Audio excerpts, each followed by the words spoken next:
Richard Skipper celebrates. Every show is a celebration. Each show, Richard delivers the artists you love, showcasing what makes them unique. Never gossipy. The antidote to a sometimes hectic world. Now, here's your host, Richard Skipper.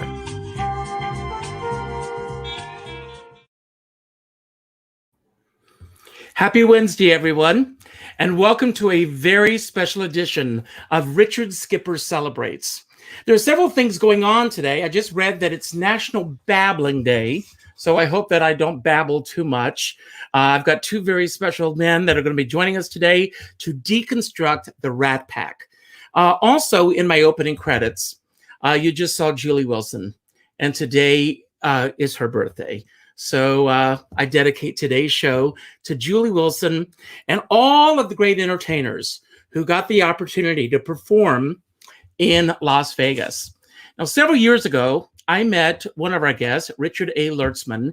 He wrote a book about Mickey Rooney, and he had reached out to me because I had written a blog about Mickey Rooney's 90th birthday. And he wanted to include me in the book. And I said, with all due respect, I wasn't the person to speak with. I sent him in the right direction.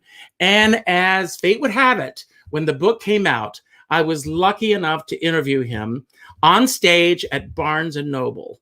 Now, unfortunately, we are unable to do a live event today. But due to the virtual reality of the world we live in, we have Richard Lordsman with us right now. Hello, Richard. How are you? Hi, Richard. Nice to see you again this time. Good to see you. It's been, how many years has it been since? I think it was about 6 years ago, and you did such a great show. We had a packed house, and it was so much fun with singing and remembering Mickey Rooney, and we just had such a great time.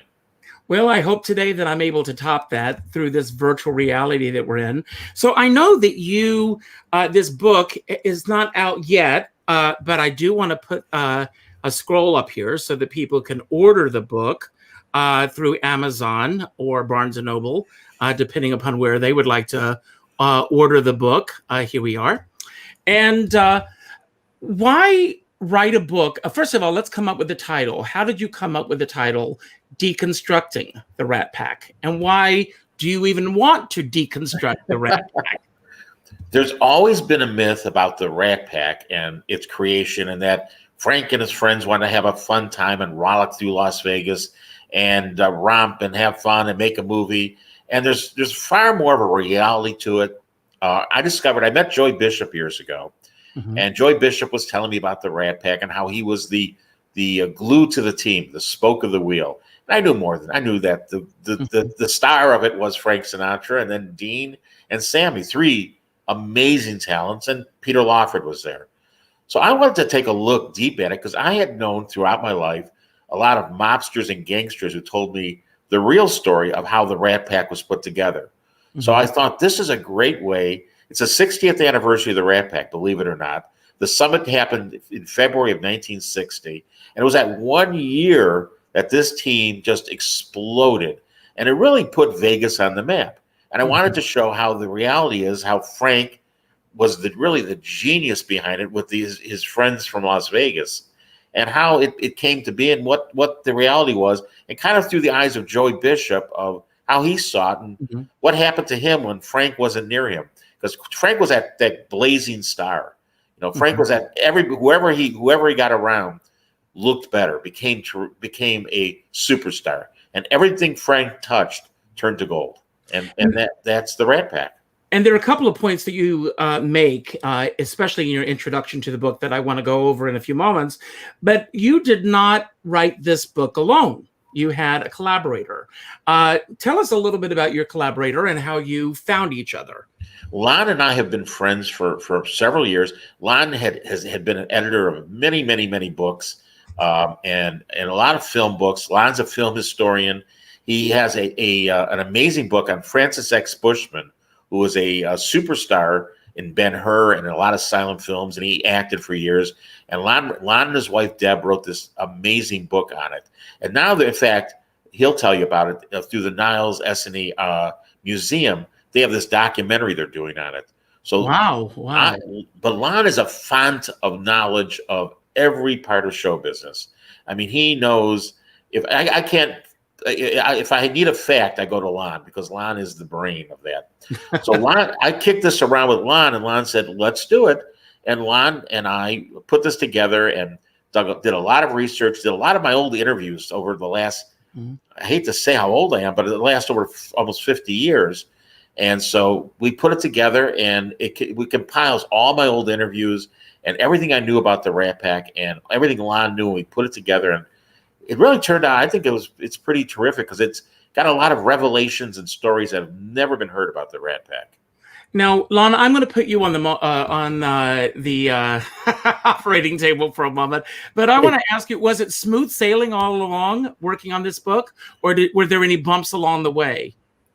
Working with Rick is, to use the old proverb or whatever it's called, falling off a log, as they say. Yeah. He's just an easy guy to work with. He and I, like he mentioned, are friends, have been friends for a long time. We have a great rapport. And as it turns out, and this was a blessing, we learned that we could work together very well. Rick he couldn't speak highly about himself, speak as highly about himself as he deserves to. The fact is, the man is Mr. Show Business, not unlike our host. And he has met everybody, interviewed everybody, has hundreds of hours of these extraordinary, one-of-a-kind recordings. And he knows how to put this kind of stuff together in an interesting way. As an editor and a writer, I sort of do my own construction thing and send it back to him, and invariably he says, "That's great" or "excellent." Of course, he doesn't read it, but that's not really No. You know, he is so sensational. I mean, quite frankly, this is just our first book. We've already got another one in the works. Oh, can you give us? Can you let us know what it is, or is it? It's about Jerry Lewis. Oh wow! Okay. We have a great foreword by Jerry Seinfeld, who's already written the foreword, and it's with we have the cooperation of the Lewis family, and it's a pretty dark story, but it's a story of Jerry Lewis, which has taken us quite a while. It's about 2 years we've been working on it. Well, I can imagine that is a circuitous route to get there through Dean Martin, which we'll talk about a little bit about in a moment. But I've got a question here from someone who's watching, and they say, except for the ad libs, didn't Joey write most of the material? Is that true or not? Joey wrote none of his material. Wow. Joey always never credited the writers. And Joey had a writer. Joey first became famous on the Jack Paar Show. The Tonight Show at NBC.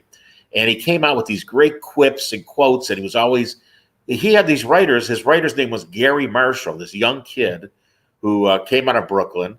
And Gary Marshall, who became later produced all the film, directed Pretty Woman and all Happy Days and Laverne and Shirley. Yeah. And Gary and his initial writing partner, Fred, wrote all the quips for Joey. And then later, the marvelous Mrs. Maisel, her father, Amy Sherman Palladino's father, Don Sherman, wrote for Joey all these great quips that he would go on the Tonight Show. So Joey was always prepared because he had some really great writers, which he never admitted to. Now, I'm going to quote from your book. Why would you write a book about that Meshuggah? And so why the focus on Joey Bishop? Did you start out to write a book about Joey Bishop, or did that come along as a result of the research you were doing on the Rat Pack? Well,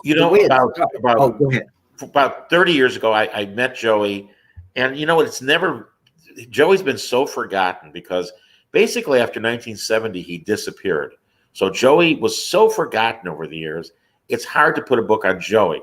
But when I was writing about Joey, everything about Joey is the Rat Pack, because that's what he's remembered for. He's remembered as part of the 5 at the summit at the Rat Pack. So we started digging. Lon and I dug deeper and deeper on Rat Pack. We talked to people from Bobby Slayton, the comic who played Joey Bishop in the HBO movie, or Joe Mantegna, or people who knew them. And we got to know a lot of the people from that era who knew Joey. Excuse me.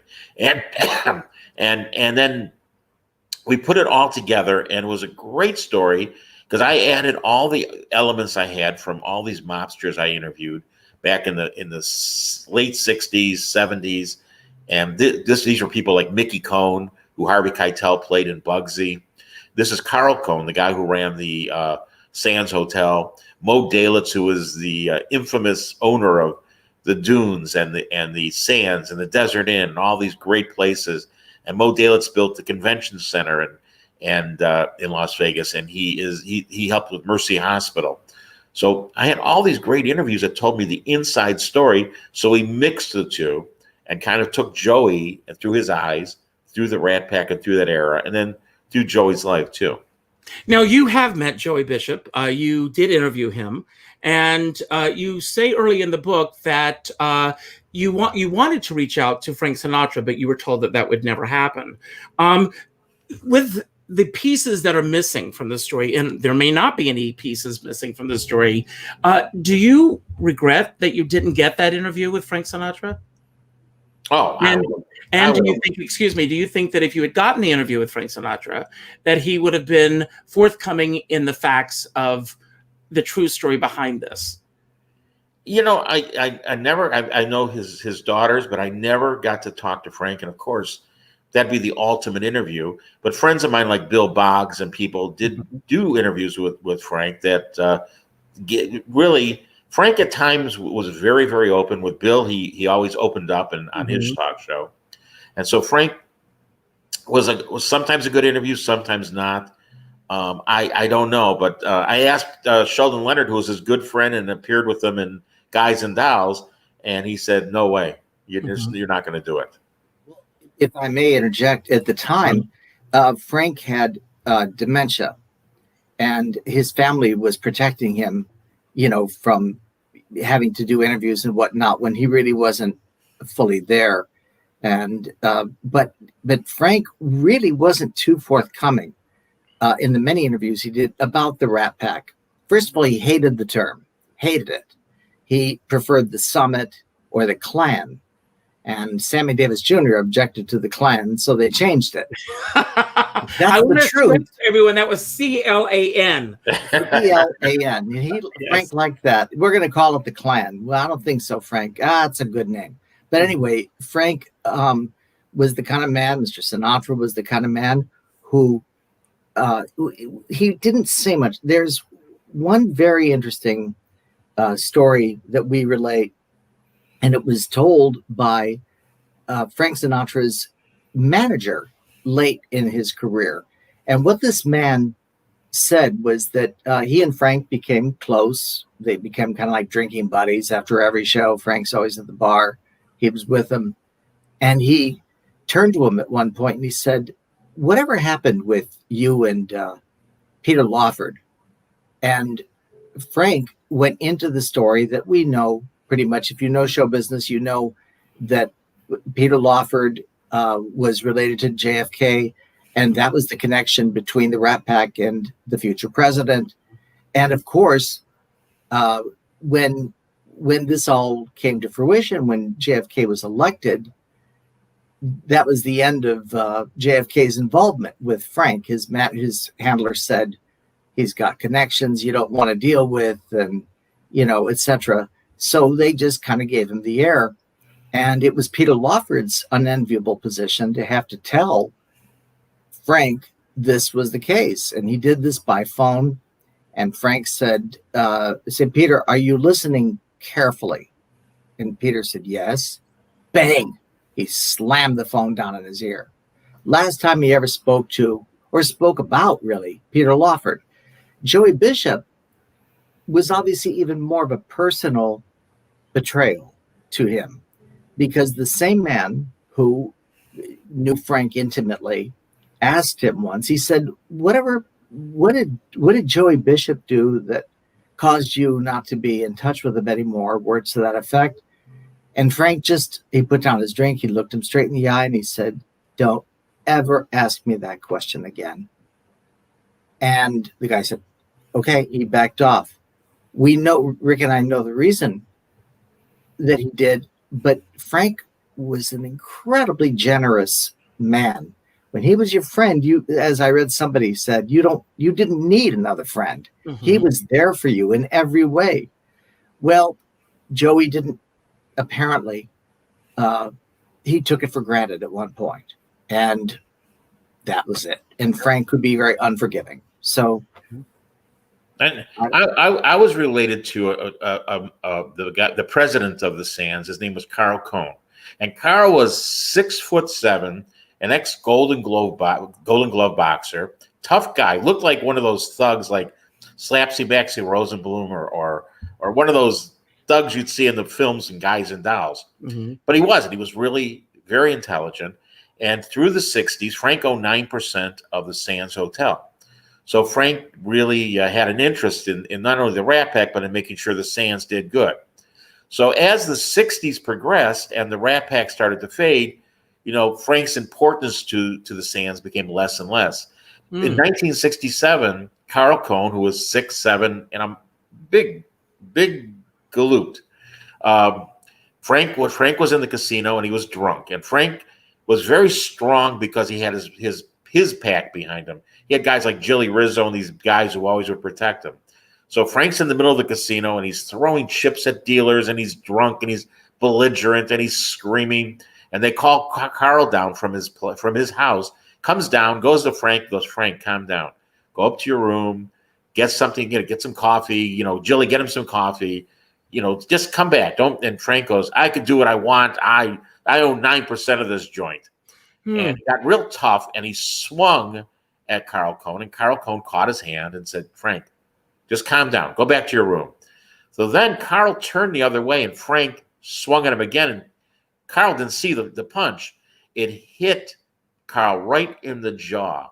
And Carl, like in a movie, looked at him with no expression. He goes, and he pulled back and he hit Frank square in the mouth. And Frank's cap flew out and a couple teeth flew out. And Frank was out. And he was also out of the casino because it gave them a reason to buy back his shares, because Howard Hughes was buying the casino at that time. And Carl became a big hero in Las Vegas. And he told us his story. And he gave us a lot of insight about Frank and his years at the Sands Casino, which started in the late 50s and ended when they bought him out in 1967. Now, I have a question, and hopefully both of you can weigh in on this. But with Frank Sinatra, at one point, he really was, his career seemed to be over until From Here to Eternity came along, and he won the Oscar for that and everything. This swagger that he had, this confidence in going through life the way that he did, when, where, and how did that come about? Is that a question? I think I've read a number of biographies, as you guys have, about Frank Sinatra, and he grew up on the streets of Hoboken, New Jersey, and he was really a pampered mama's boy in truth, but he wanted to perceive himself as a tough guy, as, cock of the walk type of guy. And he did. Remember, Frank was a great, great actor, and he was essentially acting his way through a role. If you knew the man from the accounts that I've read, he sounded like he could be very shy. He can be very modest. He can be very insecure, very uncertain about things. He was a human being, just like everybody. But he was a great actor. He understood his image, and he projected it on a consistent basis. A lot like Cary Grant, who his whole life portrayed Cary Grant. Yes. and the same with Frank. Frank had his image, and he kept his image. And like Cary Grant, they carried it sometimes into their real life. Now, you mentioned early in the book when you got the interview with Joey Bishop, and he was okay until he thought that you wanted to really write about the Rat Pack, and then he just shut down. Can you weigh in on that, both of you, a little bit? Yeah, when I went to Joey lived in called Lido Isle, was in Pacific Palisades, in Newport Beach, in Los Angeles, and it was like an okay condo. He had a little boat behind there called the Son of a Gun 2. Well, I have to say, excuse me, the way you described the house and the way that he looked when he came into the room, it took me right there. I could see everything. Well, Richard, there was a smell to it, like kind of when I used to go to my grandmother's house, it was that smell, and it was at the age, and it was almost the kind of house my grandmother, I used to go there and have all those smells, and it had that elderly smell to it. Mm-hmm. So Joey took me up, and Joey had a top level where he had a trophy room, and in the trophy room was everything Rat Pack. I mean, you couldn't avoid it. It was Joey, and it didn't have a lot about Joey and the Joey Bishop show that ran for 4 years on NBC and CBS, or the Joey Bishop talk show. It had everything Rat Pack. So it had pictures of Frank and Dean and the Sands Hotel, and it had the one we have on the cover was part of what that with Joey and them goofing around on the set of Ocean's 11. Mm-hmm. That was front and center, and that's in fact where we got the book. That I got that from Joey. Mm-hmm. And Joey would reminisce about the Rat Pack, except if you asked him, and he goes, "That wasn't my whole career. I did so much," and he got really defensive about it.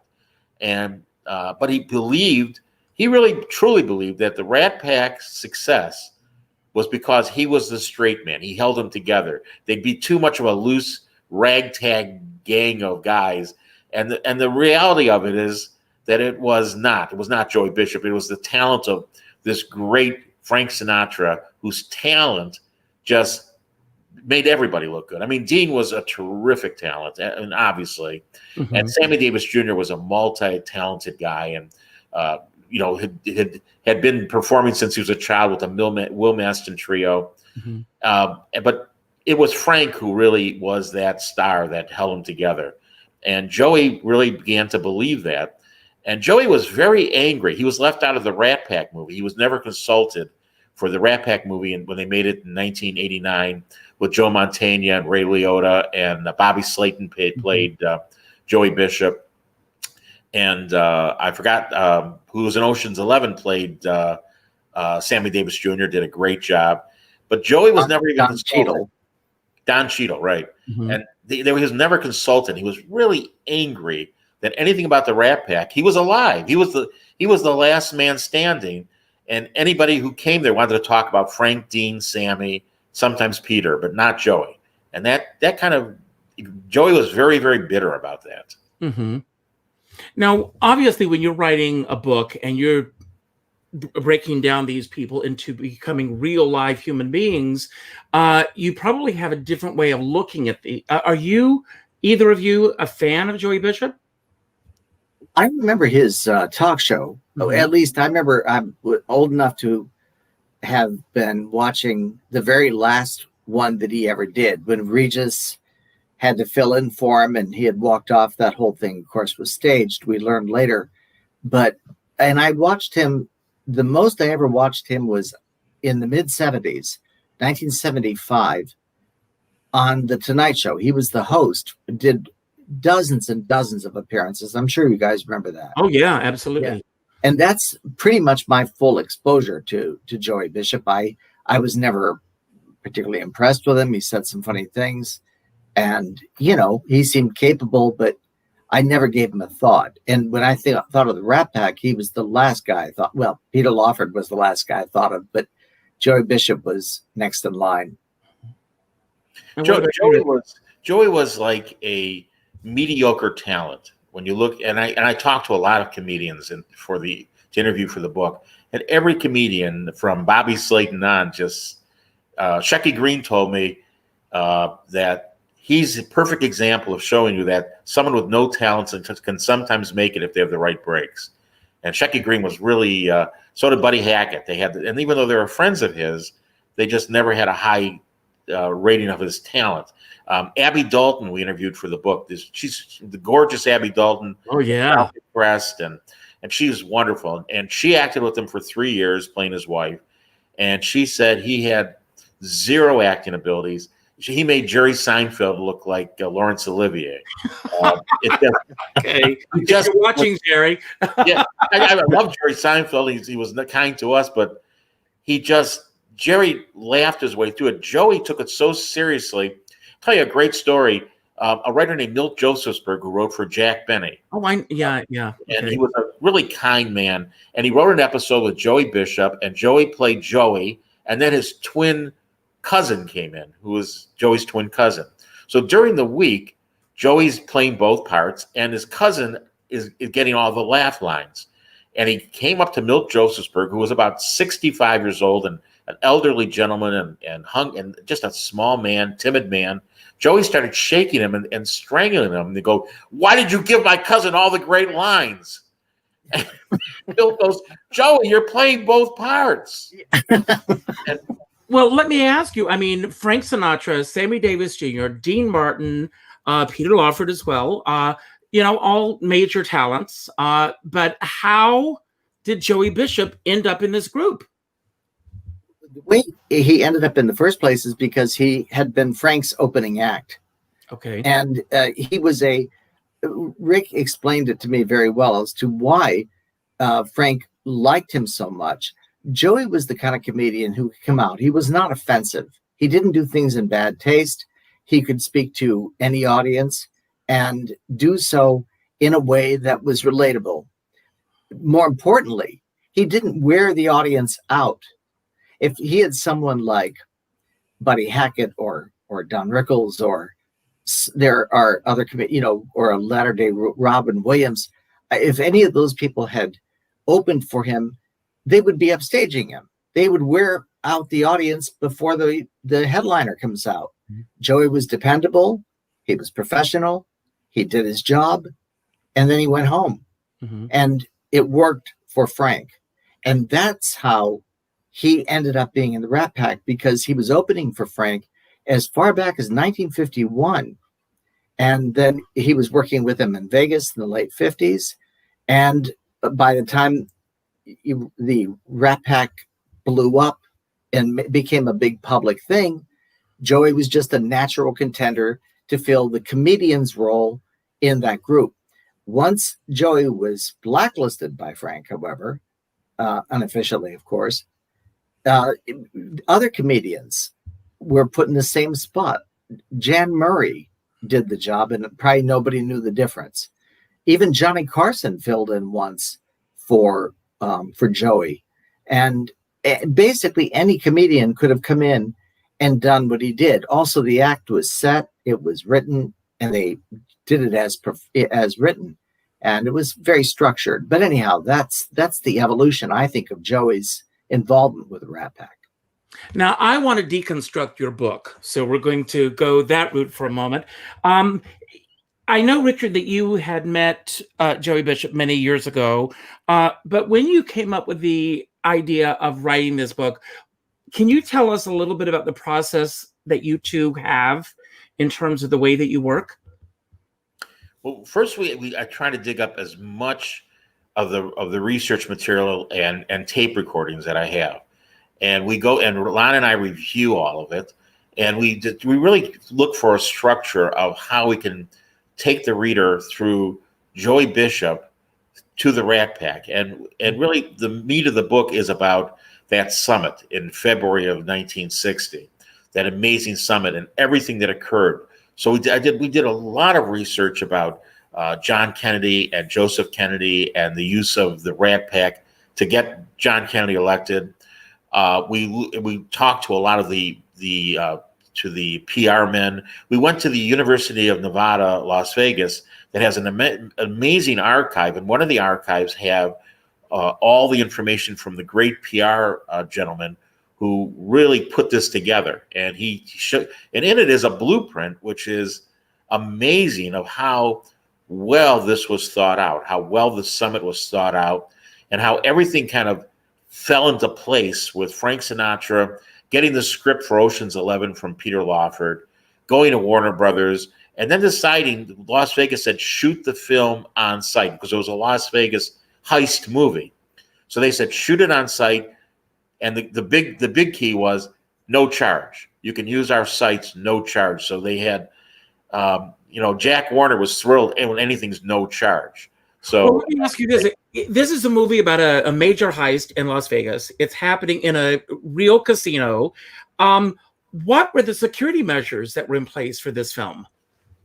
They had tremendous security measures because during the day, they're shooting the film, and they're shooting it all over Las Vegas, and they made sure, because it's a mob town, that you have to include everybody's casino. You just can't include the Sands. So they included the Desert Inn, they included the Dunes, and Caesar's Palace was in there at that time, but they included all the casinos that were on the Strip at that time. And during the day, they had a tremendous director, and the director worked them during the day. Frank was one shot.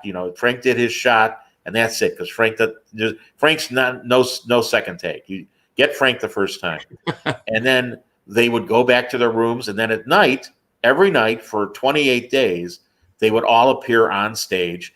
Every night would key one member of the Rat Pack. They even had a Peter Lawford night, which is shocking. All of Peter's talent probably lasted 10 minutes, but they featured Peter Lawford one night. One night was Joey. But of course, everybody was there for Frank, Dean, and Sammy. Yeah. And in fact, every night, if I may interrupt for a sec, I'm sorry. I'm sorry. Every night, what was shocking was that everybody thinks, and they had all the cameramen and the press and everything from all over the world. They made it like Frank, Dean, Sammy, Joey, and Peter were out cavorting. They had girls. They went into hot tubs, and they just had a party. And the fact was, these five guys were all over 40. They're into middle age. They each had wives. Jeannie Martin's with Dean Martin. Dean goes up to his room. And in fact, Dina Martin said, my father was such a partier that when they would throw a party, one day they threw a party at his house. And Dean's at the party till about 8:30, goes up to his room, gets into his pajamas, turns on Westerns, and then when the party gets too loud for him at 9:30, he calls the Beverly Hills police and he reports the party that there's a noise at his house. And they raid his house, and he's up in his bedroom.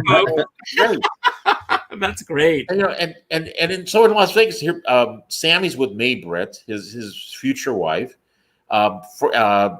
Joey's with his wife Sylvia. Peter Lawford has his wife Patricia Kennedy, who he doesn't dare do anything. She's his bread and butter, and he's there. So these guys are going up to their room, going to sleep after the show. But there's the great myth that they were out partying all night and drinking. So what time did the shows go on each night? They did two shows each night. They did one at a 10 o'clock and they did a 1 o'clock show. And then they, after the show, they had to wake up the next morning for an early morning call for the film at 7:30. So they're in makeup at 7:30. Wow! And all of these legendary stories that circulate them, did those stories come later, or were they happening at that time? And was there a PR machine that was behind all this to give them that image that they had, that they were all swingers? Because that's the image that I have of all of them. Well, that was at the time, of course, and they were always in the gossip columns. And a salacious story is always more interesting than a non-salacious story. And of course, more importantly, I think, than what was even going on in 1960 is, like any myth, it evolved over the years, and it became, you talk to so many young people today, know who the Rat Pack are, and they don't know who Bob Hope was or John Wayne or so many other people, but they know the Rat Pack. And in fact, my young barber has his whole barbershop is decorated with a Rat Pack theme, and he doesn't know the names of the guys, but he knows who they are. And he knows that's the Rat Pack. And it's so I think basically it represents a lost lifestyle, and whatever people have wanted to read into it is what the Rat Pack has become. What it really is wasn't even close to the myth, to the PR, to everything else, but it makes for a very good, how can we put it, franchise package, whatever you want to call it. It still sells. Now, the shows that they were doing each night at the Sands, did these come along as a result of the fact that they were doing the film there, or was this something that had been in the planning stages for some time? It was in the planning stages from Frank. Frank received 9% of the Sands. So they went to Frank and said, Frank, we need something super to really explode Las Vegas. And they saw they had filmed a lot of TV shows in the 50s. Milton Berle did a show from there. Even Elvis did a show from there. And they really were very, very popular in the networks. So they came to Frank and said, what can we do? And then Frank had the script from Peter Lawford, which was called Ocean's 11. Mm-hmm. So Frank said, what if we got Warner's to do this film there and did the show at night? So the planners of it, these PR guys, and backed by Mo Dalitz, the mob bosses, Mickey Cohn, Meyer Lansky, all the guys who had a piece of this, thought they wanted to put Las Vegas on the map because it was kind of a place for people in Los Angeles to go to. It wasn't a place people from New York didn't take their time to go there, or people from Florida. So it was, and nobody from around the world. They wanted to put it on the map. So when they put together what they called. So they asked Frank, who would you like to sing with? And Frank said he had just done a film with Dean Martin called Some Come Running. And so he said Dean, of course. So they got Dean, and Frank had just Sammy Davis Jr. was in a car accident in '58 and lost his right eye. And Frank really was the one pushing him to really get back on stage and dance. And Sammy had a hard time, got back on stage, and Frank wanted to include Sammy. And then Peter Lawford he included because he brought him the script for Ocean's 11. And Joey fell into place because he was his opening act. So they put together this, and they called it the Summit, the 5 greatest stars.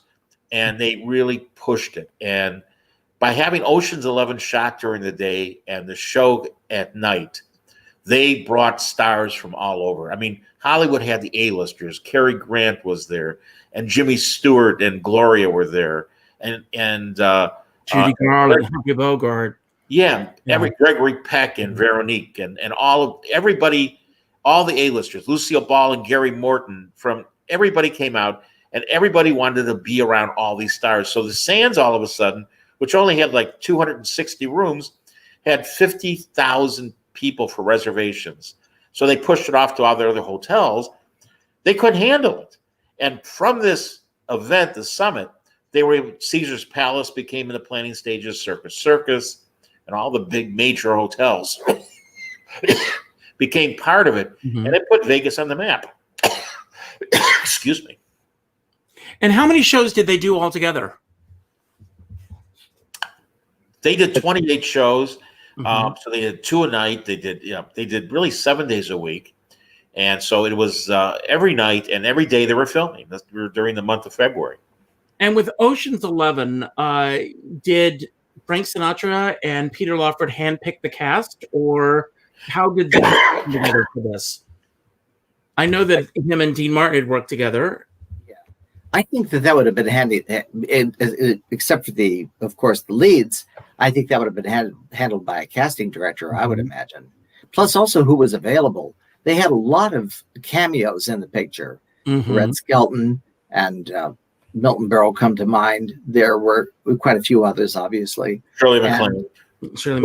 Yeah, Shirley MacLaine. And a lot of people were in it. And Frank, to show his appreciation to these individuals for taking these bit parts, basically, he got them all a Volkswagen. Each one of them got a Volkswagen in the color of their own choosing. And right. Volkswagen Beetles, as you guys know, were the big car of 1960. And so everybody got, I can't see Orson Welles in one, but anyway. And with your research, did the cast unfold as they had planned? Or were there other ideas that were bandied around as far as the leads were concerned? Well, Frank kind of had a like Hank Henry. He had all these guys who had worked on Guys and Dolls or in Pal Joey. So he had guys like Hank Henry, who was in Pal Joey, and Richard Conte, and Frank had a crush on Angie Dickinson. He loved Angie Dickinson. So obviously she was added as his wife. So you see a lot of Frank pals that from his other films that were added in to parts. Mm-hmm. He had known Cesar Romero, and Cesar Romero was great as Peter Lawford's stepfather. Mm-hmm. And so it was kind of, Frank had a lot of influence in the casting. And he kind of controlled the film. He had a big ownership of the film, and he turned over a big part of the ownership to Peter Lawford. And for many years, Peter Lawford lived off the income from Ocean's 11 because it really reaped a lot of dollars for him. And, he had the Kennedy dollars, and when that went away, Ocean's 11 supplemented his income. Now, I have a question from one of our viewers, and here's the $1 million question. Did Dean Martin really drink, or was that all a myth? Well, Dean Martin drank, definitely. In fact, Frank always, referred to himself as Old Blue Eyes. Mm-hmm. And he said Dean was Old Red Eyes and Sammy was Old Brown Eye. He wasn't PC, let's face it.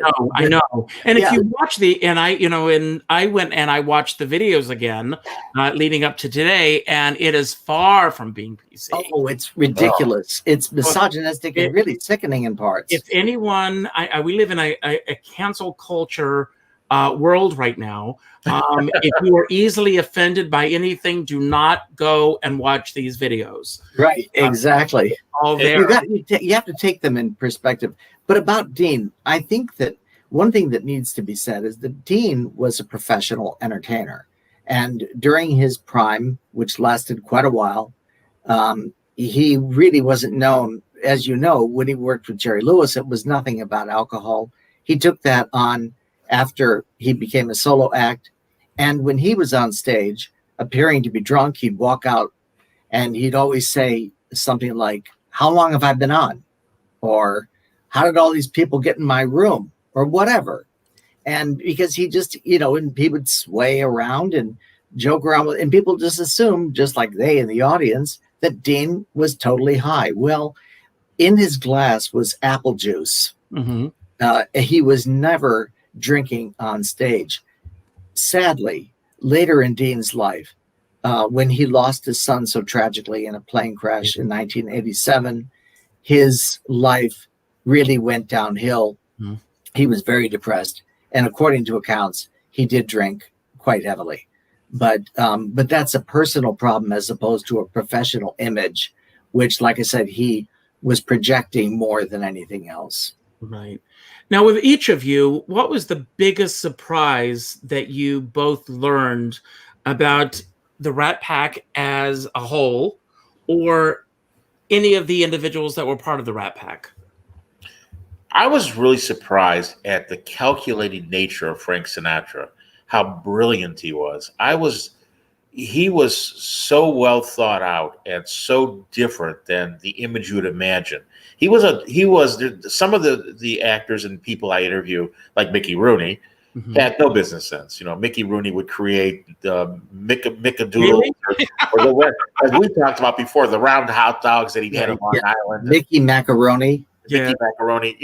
Some of the people that I've interviewed are just terrible. Frank was the opposite. After he got crushed in the early 50s and Ava Gardner became the star and he was just flagging around, scrambling for a career, he really wanted to make sure he had money. So he created Reprise Records. He really went to task to make as much money as he could. So when he created this, he did this as a blueprint because he knew he had 9% of the Sands. He had 25% of Ocean's 11. It was produced under his production banner. So he really went to work on creating as much money and as much fame as possible. And he really enjoyed his moment in the sun. He loved to be at the center of the world.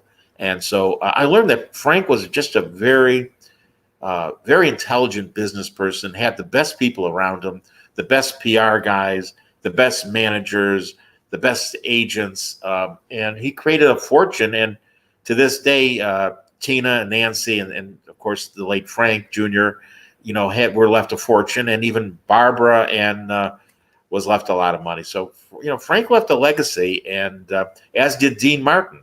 Mm-hmm. I was surprised that Joey Bishop was as successful monetarily because he hadn't worked for 40 years. since the 70s. I mean, he was doing $1 a joke in Atlantic City in 77.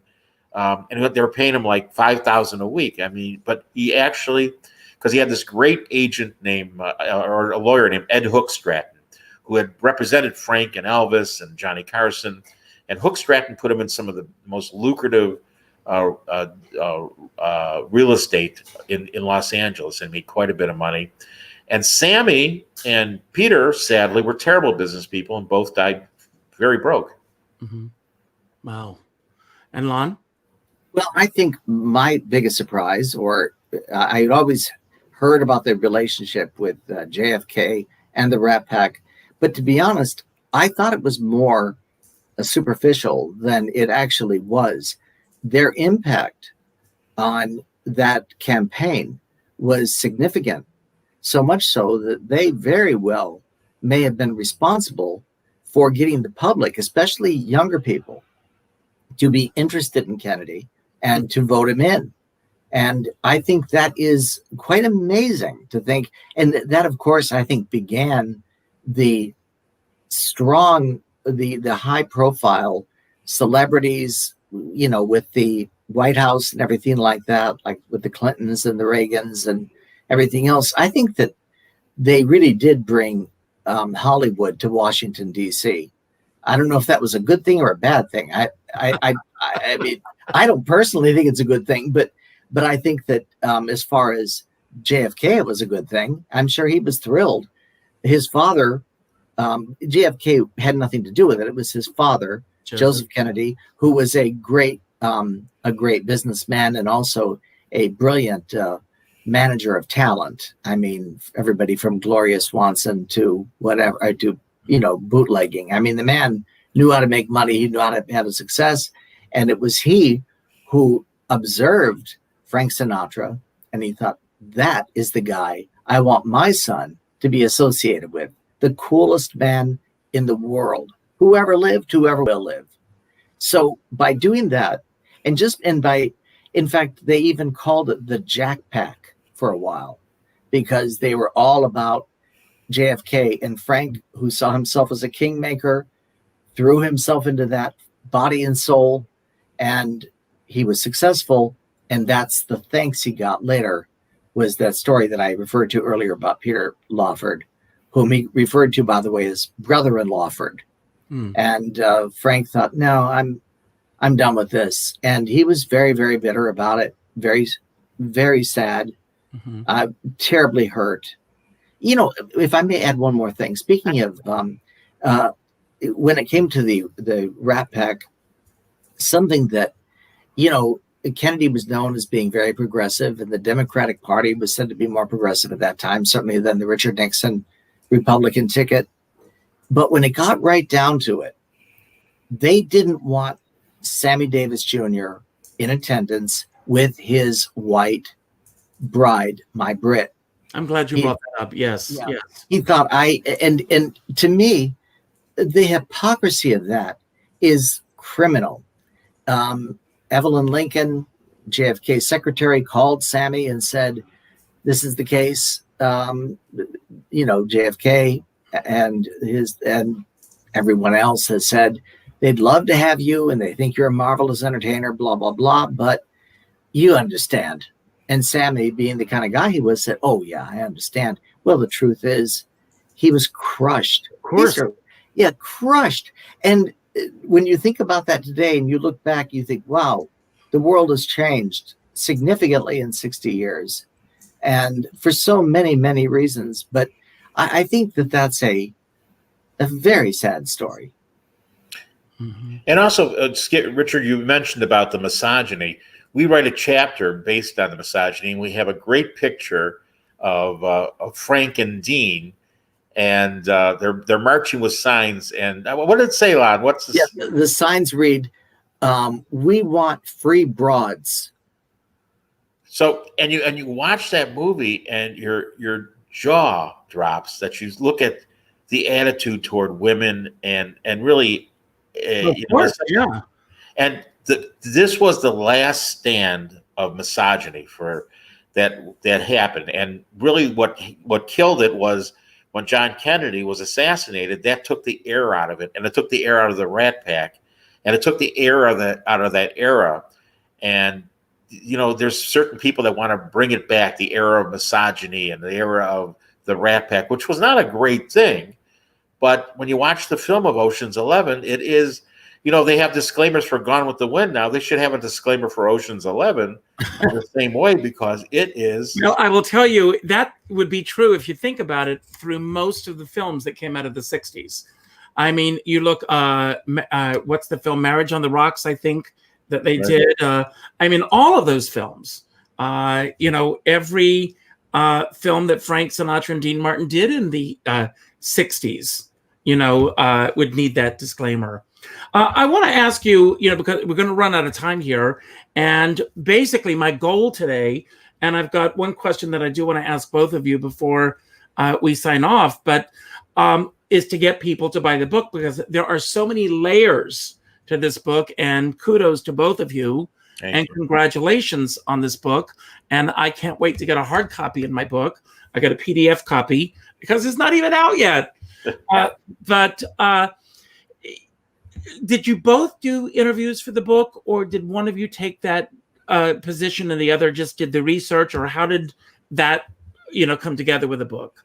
All of the interviews, even though Rick is kind enough to say, we talked to so-and-so and so-and-so told us, all of the interviews are done by Rick before I even knew him.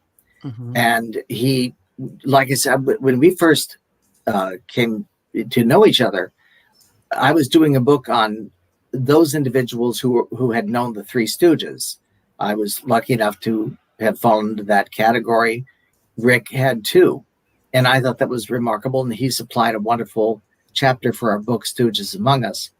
But the thing that I didn't know at that time was the level of, I can't even describe it, the number of people that Rick has known. So often I'll say, well, I'll mention so-and-so. He says, yeah, I knew her, or whatever. I knew him. I talked with him. And we're not just talking show business. We're talking politics. We're talking certainly the mob, which came in really handy for this book. Rick's even got some relatives in the field. And if you just look at the man, you can see he's as crooked as hell. And I say that with love. You get her. Yeah. I know where the bodies are buried, Lon. Yeah, that's what I mean. Hello, you're wonderful, Rick. I love you. But the thing is, no, Rick did the interviews, and I was basically the constructionist and co-writer. So that's where we fall, whether he would say so or not. And Lon has done many interviews, including Hunt's Hall. So that's an important one to know. But Lon has done tremendous interviews himself, and really it was a compilation between Lon and I. I got a chance to, over the years, and I have a lot of even Dina Martin was a big help to us in this. Dean's daughter, who's a wonderful performer, and yes. She's always in. She's at Feinstein's or somewhere. She's always singing. And she does a great Rat Pack act. A friend of mine, Sandy Hackett, whose dad is Buddy Hackett, does a Rat Pack act. There are 48 Rat Pack acts that right now aren't active, but have appear across the country, and they're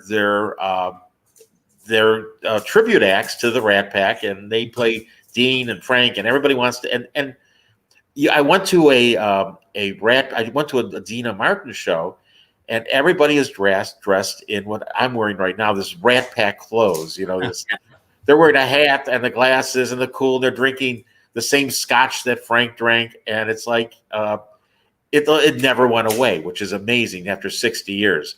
Because when I talk to people about Bob Hope or Bing Crosby or someone from that era, they look at you cross-eyed, but you say the Rat Pack, they know them. That's absolutely right. Well, I can't believe this, but we are actually at the end of our show, and there's so much more that we could have covered. And again, get this book. When is the release date? The Kindle book came out yesterday, as a matter of fact. So it's in Kindle at Amazon. It's going to be in bookstores and on Amazon and Barnes & Noble, December 2nd, the book version. You could pre-order it now, and Amazon has a special pre-sale price, so you can buy the book, or you can read the Kindle right now and get it on Amazon.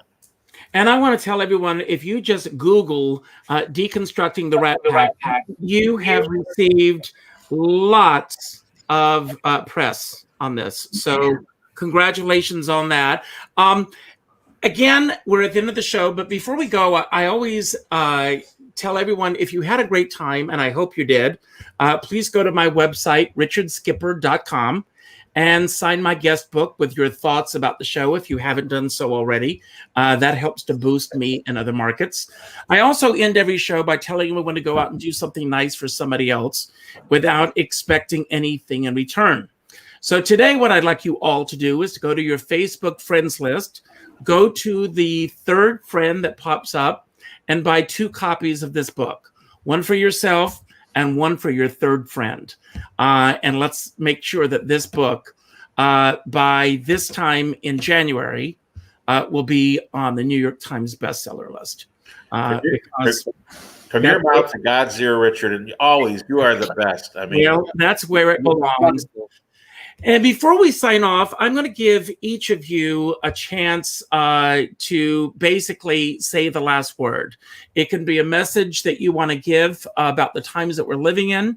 It can be about the Rat Pack. It can be about the book. What you want readers to come away with. It's whatever message you want to relay to our viewers. And I'll start with you, Lon. Let me see. I didn't really get my thoughts together. We were talking about what I've been thinking about in terms of the book. I think what it shows in some respects is what we were talking about earlier, and that is the progression in society, despite what is being said today. And I know I'm not going to get political, obviously, but I think that people sometimes forget that various problems that society has faced for decades, whether it was homophobia or racism or whatever. When you read about the Rat Pack or you see a tape of them or a film, gay jokes are common. Jokes about blacks are common. Jews, whatever. It's very, and of course women, they're all broads. They're just, this and this. She's an ugly broad or whatever. That's pretty offensive. And whereas I'm not very politically correct myself at times, God knows if anybody knows me, I have to say, though, that if you look at society in general, granted, maybe we're going too far over to the other direction. I believe we are. But there is something to be said about the perspective that one gains from reading about what these guys got away with and what was considered acceptable, certainly in my house. Frank Sinatra and those guys could do no wrong as far as right. That's right. They thought they were marvelous, and it formed a lot of their views, some of which didn't help me at all. And it was very backward in some respect. It was our childhood. We all remember it, and sometimes I think you almost have to jar yourself in order to think, wow, I live in the same world that used to treat people of color, of people who were gay, transgendered, whatever, in a horrible, inhuman way. So I guess that despite all of the things we can complain about in the world today, and there are many, God knows, especially right now, but there are things to be grateful for as well. I guess, Richard, I was inspired by your uplifting message. So that's my message. Thank you. And Rich? I think the Rat Pack reminds us of a time when we had fun. I don't agree with, of course, the philosophy, but it's so nice to remember these great live performances. And we got to look forward to the day that Broadway reopens and that live theater reopens and that I can see Richard Skipper appear again. And it's a time, it reminds you of that fun time, and it reminds you of the talent of Frank, Dean, and Sammy, Joey, but it reminds you of the great talent of them, and you look forward to it. You look forward to seeing live entertainment again. And we're just trying to, it's a kind of a chatty, fun book telling you about a time that was very exciting and very, just a great part of show business history lore. Can I change my answer? I want to say what you just did. Okay. No, what do you want to say, Lon? But I just think that what he said was better than what I said. You know, You're both really sucks. Yes. And thank you both. Yes. I really appreciate your time today. You could have been anywhere and you spent an hour with me, so I appreciate it. We really appreciate it always, Richard. Thank you so much. I hope to see you in New York sometime. I hope so, and I will keep plugging the book because it is a great, great read. Thanks again, Richard. Thank you all, everybody. Make it a great day.